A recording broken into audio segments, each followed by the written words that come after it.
કેમ છો? મજામાં? જય શ્રી કૃષ્ણ.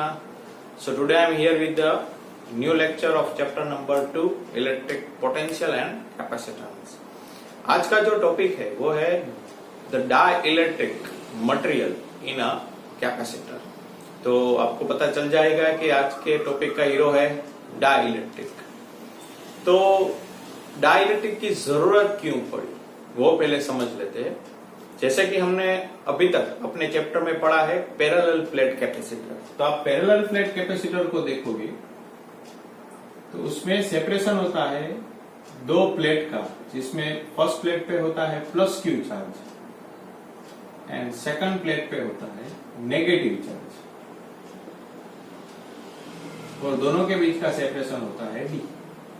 लेकिन इसमें एक प्रॉब्लम है क्योंकि फर्स्ट प्लेट सेकंड प्लेट पे फोर्स लगाएगी और second plate as it is first plate पे फोर्स लगाएगी. ये फोर्स का इक्वेशन हम पढ़ चुके हैं कंप्लीट, जिसमें हमने प्रूफ किया था F is equal to 1/2 CV square upon D. Force of one plate due to the charge on the other plate. Complete. तो यहाँ पे क्या होगा, ये प्लेट इस प्लेट पे फोर्स लगाएगी और ये प्लेट इस प्लेट पे फोर्स लगाएगी कि दोनों प्लेट क्या हो जाएगी, एक दूसरे से मिल जाएगी. जब मिल जाती है तब कैपेसिटर का एग्जिस्टेंस नहीं रहता, लेकिन हमें तो एग्जिस्टेंस रखना है. दोनों अगर मिल जाएंगे तो न्यूट्रलाइज हो जाएंगे, plus Q minus Q neutralize हो जाएंगे तो कैपेसिटर बनेगा ही नहीं. कैपेसिटर नहीं बनेगा तो हम एनर्जी का स्टोरेज भी उस पर नहीं कर सकते और उसका यूज भी नहीं कर सकते. इसलिए हमें क्या करना है, उन्हें अलग रखना है. अब पकड़ के तो नहीं रख सकते, तो क्या है, तो फेराडे जो साइंटिस्ट था उन्हें ऑब्जर्व किया दैट अगर हम डाई इलेक्ट्रिक मटेरियल कैपेसिटर में इंसर्ट कर दे कंप्लीटली, अगर डाइलेक्ट्रिक मटेरियल कंप्लीटली कैपेसिटर में हम ऐड कर देते हैं तो उसका कैपेसिटेंस बढ़ जाता है. अब कैसे बढ़ता है वो तो हम देखेंगे अपनी थियरी में, लेकिन ये आपको याद रखना है कि when we insert a dielectric material in a capacitance in a capacitor, then capacitance of that capacitor will be increased. अब पहले डाइलेक्ट्रिक समझना पड़ेगा. जैसे कि डाइलेक्ट्रिक फर्स्ट वर्ड आपने चैप्टर नंबर 1 में सुना होगा, लेकिन यहां पे हम थोड़ा डीप में पढ़ेंगे डाइलेक्ट्रिक.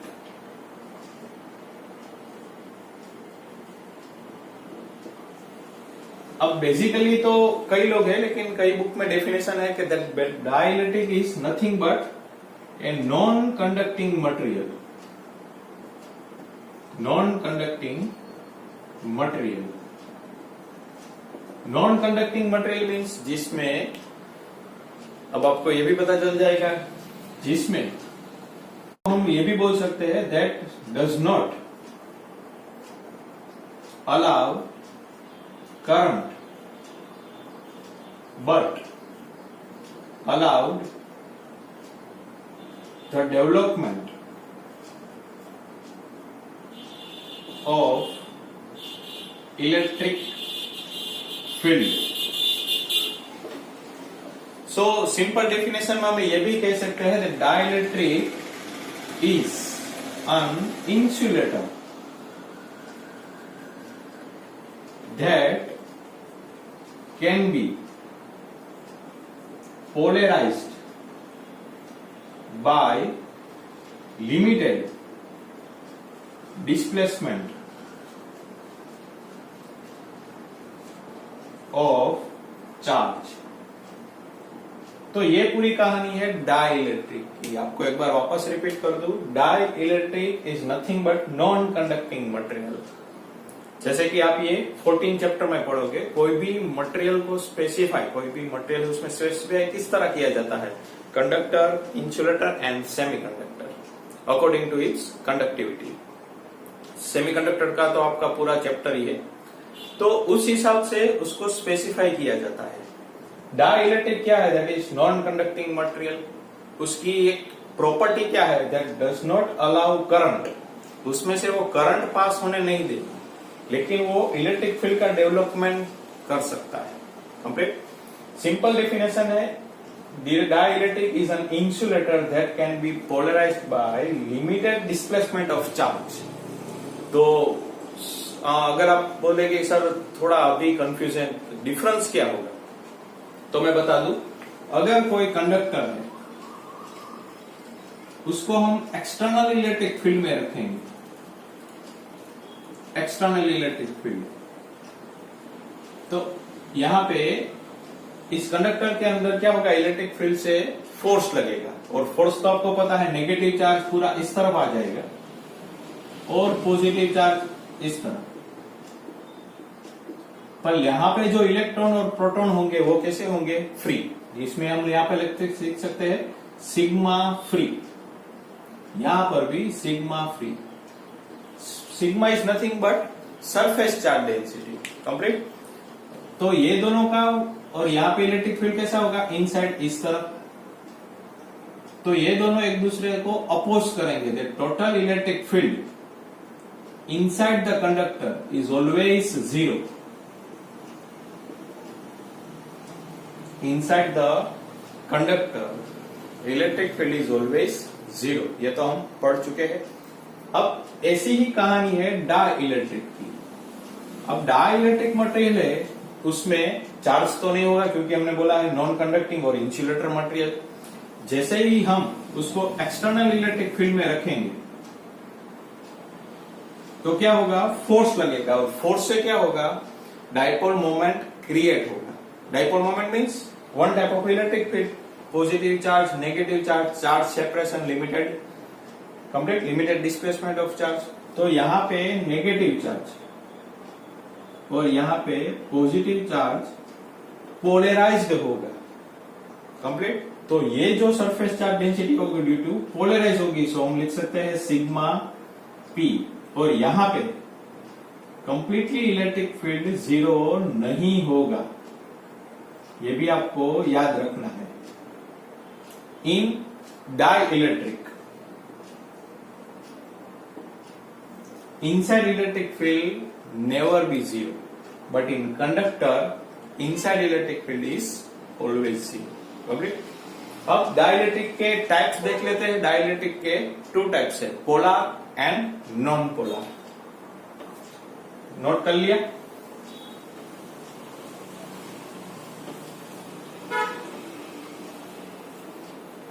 नाउ डाई इलेक्ट्रिक, उसके दो टाइप है, polar and non polar. Basically polar की डेफिनेशन है which material possess the permanent dipole moment, उसे हम कहेंगे पोलर डाई इलेक्ट्रिक। और यहां पे हम लिखेंगे which material does not possess the permanent dipole moment, यहां पे आएगा नॉन पोलर। यहां पे क्या लिखेंगे, which possess permanent dipole moment, यहां पे विच does not possess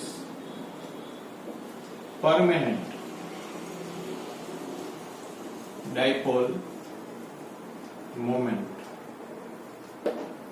अब डाइपोल मोमेंट नहीं करेगा तो आपको डाइपोल मोमेंट की डेफिनेशन तो याद है, that equal and opposite charge separation by a limited और फाइनाइट डिस्टेंस। तो इसमें क्या होगा, प्लस और माइनस एक ही पॉइंट पे सेंटर पे कॉन्सेंट्रेट होते हैं, तो डाइपोल मोमेंट जीरो हो गई क्योंकि डिस्टेंस है ही नहीं। अब जैसे ही हम इसे एक्सटर्नल इलेक्ट्रिक फील्ड में रखेंगे तो इस पे फोर्स लगेगा और सेपरेशन हो जाएगा इस तरह से, यहां पे माइनस, यहां पे प्लस क्यू, और उन दोनों का बीच का सेपरेशन हो जाएगा डी। तो ये परमानेंट डाइपोल मोमेंट नहीं पोसेस करते, मीन्स अपने पास नहीं होती। जैसे ही हम एक्सटर्नल इलेक्ट्रिक फील्ड में रखेंगे वहां पे डाइपोल मोमेंट क्रिएट हो जाएगी। When we remove this external electric field, ये वापस ये से हो जाएंगे जीरो। अब इसमें तो परमानेंट होगा, कोई प्रॉब्लम नहीं है, ठीक है। इसके जो एग्जांपल है HCl H2 और इसके जो एग्जांपल है वो H2O2 CO2, क्योंकि पोलर और नॉन पोलर को आप डीप में केमिस्ट्री में भी पढ़ चुके होंगे या पढ़ेंगे, ठीक है। तो इस तरह से पोलर एंड नॉन पोलर है। पोलर में क्या होगा, जैसे कि कोई भी कंडक्टर है वो डाइपोल मोमेंट पोसेस तो करता है, लेकिन क्या होगा, अलग अलग डायरेक्शन में होंगे, minus plus minus plus minus plus, ज्यादा नहीं ड्रॉ करते। जैसे ही हम इसको एक्सटर्नल इलेक्ट्रिक फील्ड में रखेंगे तो ये क्या करेंगे, सब अलाइन हो जाएंगे into electric field line, minus plus minus plus. लेकिन कंप्लीटली पोलराइज ये भी नहीं होगा, क्योंकि कोई भी मॉलिक्यूल्स है उसे इंटरनल एनर्जी रहती है, वाइब्रेशनल, रोटेशनल, कंप्लीट ये हम पढ़ चुके हैं 11th में भी। तो ड्यू टू वाइब्रेशनल मोशन इसके पास कुछ टेम्परेचर होगा और टेम्परेचर से उसके पास एनर्जी होगी 3/2 kBT, where T is the absolute zero temperature, where T is the temperature and kB, that is Boltzmann constant।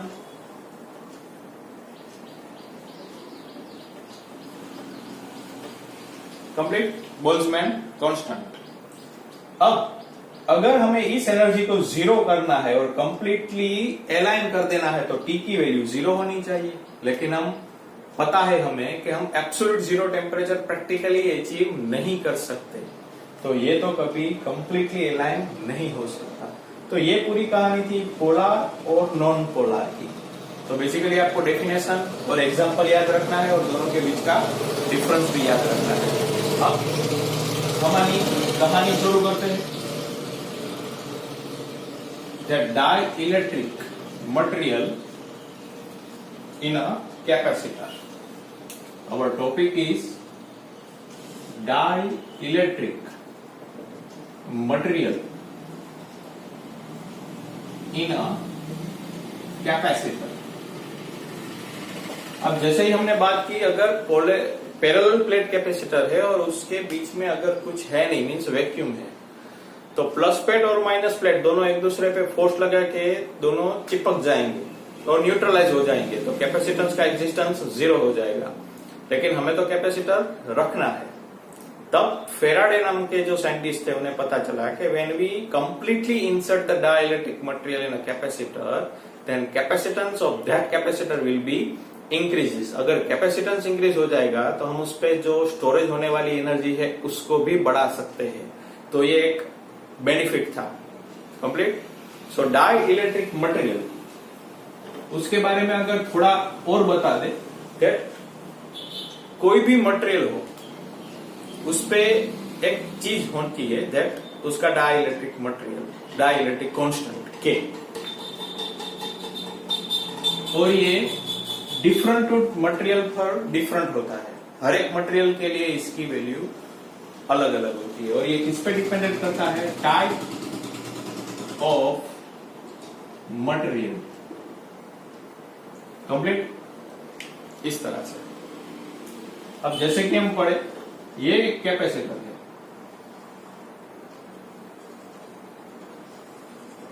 Plus यहां पे माइनस, इन दोनों के बीच का सेपरेशन है D और एरिया A। कंप्लीट। अब जैसे ही हम इसमें डाई इलेक्ट्रिक मटेरियल इंसर्ट करेंगे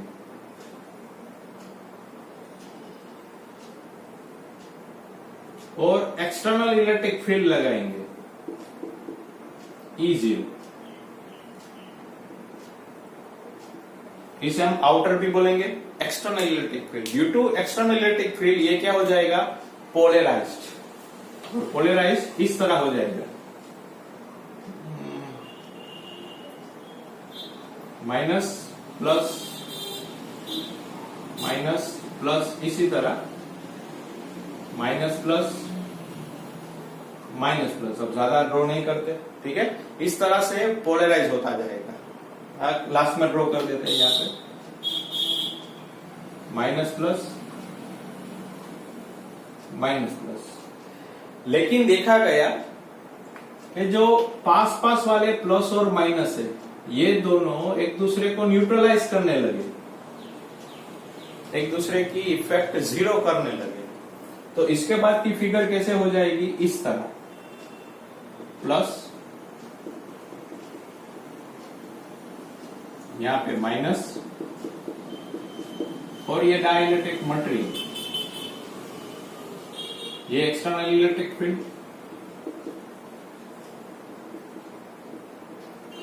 तो यहां पे माइनस हो गया और यहां पे प्लस। तो इनसाइड भी इलेक्ट्रिक फील्ड डेवलप हो गया, क्योंकि डेवलप इलेक्ट्रिक फील्ड इनसाइड कैसा होगा, प्लस से माइनस, ई इन। और यहां पे जो ये चार्ज डेवलप हुआ, क्योंकि अगर ये नेगेटिव है तो यहाँ पे नेगेटिव चार्ज डेंसिटी होगी, और यहाँ पे हम लिख सकते हैं P या नेगेटिव सिग्मा आई।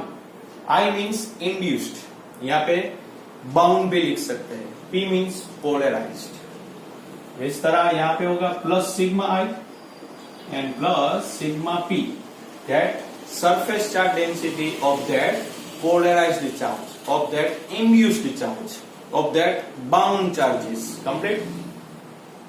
तो हम नेट इलेक्ट्रिक फील्ड, अब देखिए ये इलेक्ट्रिक फील्ड और ये इलेक्ट्रिक फील्ड दोनों एक दूसरे को अपोज कर रहे हैं, तो हम नेट इलेक्ट्रिक फील्ड क्या लिख सकते हैं, नेट इलेक्ट्रिक फील्ड। अब इसकी वैल्यू ज्यादा होगी, इसकी वैल्यू कम होगी, क्योंकि लिमिटेड चार्ज ही पोलराइज्ड होंगे, ठीक है। So external field minus inside electric. अब प्रैक्टिकली देखा गया, जो नेट इलेक्ट्रिक फील्ड प्रोड्यूस होता है वो ऑलवेज जो एक्सटर्नल फील्ड होता है उससे के टाइम पाया गया। जैसे कि एग्जांपल दूं मैं कि नेट एक्सटर्नल इलेक्ट्रिक फील्ड अगर 12 है और इनसाइड इलेक्ट्रिक फील्ड अगर 6 है, तो कितना गुना कम हुआ, तो आप बोलोगे सर 1/2, तो इट मीन्स के की वैल्यू कितनी हुई, 2। यहां पे जो नेट इलेक्ट्रिक फील्ड था वो कम हुआ, क्योंकि एक्सटर्नल इलेक्ट्रिक फील्ड ज्यादा है, इनसाइड इलेक्ट्रिक फील्ड है वो उसे ऑपोजिट डायरेक्शन में है, तो कुछ वैल्यू कम हो जाएगी। कितना गुना कम हुई, एक्सटर्नल इलेक्ट्रिक फील्ड से के गुना कम हुई, कंप्लीट। ये तो एग्जांपल था। अब यहाँ पे ये वैल्यू पुट कर देते हैं, E0/K, यहाँ पे E0 माइनस E इन। अब हम पढ़ चुके हैं प्लेन शीट के लिए E0 की वैल्यू क्या होगी, अगर 1 की बात करें, अगर प्लस चार्ज था तो हम पढ़ चुके थे कि इलेक्ट्रिक फील्ड की वैल्यू थी σ/2 ε0, और नेगेटिव चार्ज की बात करें, यहाँ पे लिख देता हूं, E is equal to σ/2 ε0। Negative charge की बात करें तो E is equal to σ/2 ε0। लेकिन यहाँ पे बीच में इलेक्ट्रिक फील्ड कैसा होगा, दोनों सेम डायरेक्शन में, क्योंकि पॉजिटिव से इलेक्ट्रिक आउटवर्ड डायरेक्शन और नेगेटिव से इलेक्ट्रिक इनवर्ड डायरेक्शन, तो दोनों का प्लस होगा, तो टोटल इलेक्ट्रिक फील्ड होगा σ/ε0। ये वैल्यू यहाँ पे रख देते हैं। नाउ सिग्मा अपॉन के ε0, यहां पर भी sigma upon ε0 minus sigma in upon ε0। अब हर में ε0 कट कर देते हैं, सो सिग्मा अपॉन के, sigma minus sigma in upon, sorry as it is, अब सिग्मा इन को सब्जेक्ट बनाएंगे, so sigma minus sigma upon के, सिग्मा इन यहां से सिग्मा को कॉमन ले ले, 1 माइनस 1 अपॉन के। ये एक इंपॉर्टेंट जेडब्ल्यू और नीट के लिए इंपॉर्टेंट इक्वेशन है। इससे आपसे पूछा जाता है surface charge density inside the material. तो आपके पास ये हो सकती है सिग्मा की वैल्यू और डाइलेक्ट्रिक कांस्टेंट की वैल्यू अगर आपको बता दे तो आपको आसानी से सम कैलकुलेट किया जा सकता है। कंप्लीट, ये हो गया। अब कैपेसिटर पे क्या इफेक्ट पड़ेगा वो भी हम देख ले। ये मैं क्लीन कर देता हूं।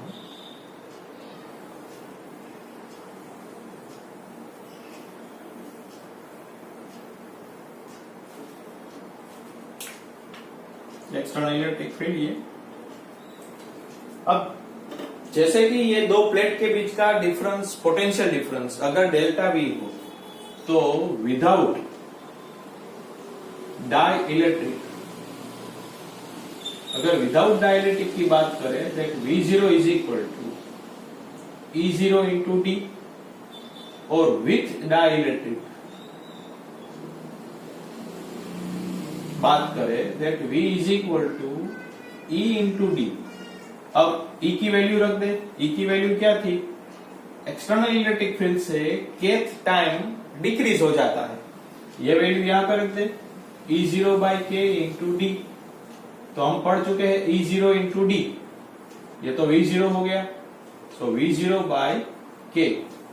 तो हमें ये भी पता चल जाता है कि when we insert dielectric material then electric field is also decreases, E0 by K, then potential is also decreases, V0 by K। तो आपको याद रखना है अगर कोई सम में पूछा जाए that when we insert the dielectric material, तो आपको याद रखना है electric field and potential decrease होगा।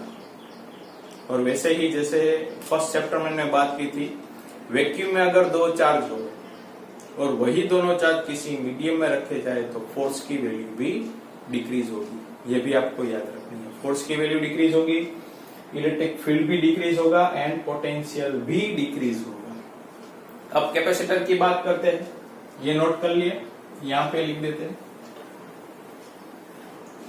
अगर कैपेसिटर की बात करें जब डाइलेक्ट्रिक नहीं था, विदाउट डाइलेक्ट्रिक, देन कैपेसिटेंस की वैल्यू थी C0 is equal to Q upon V0, क्योंकि चार्ज तो कांस्टेंट रहता है। ठीक है, अब बात करें विथ डाइलेक्ट्रिक,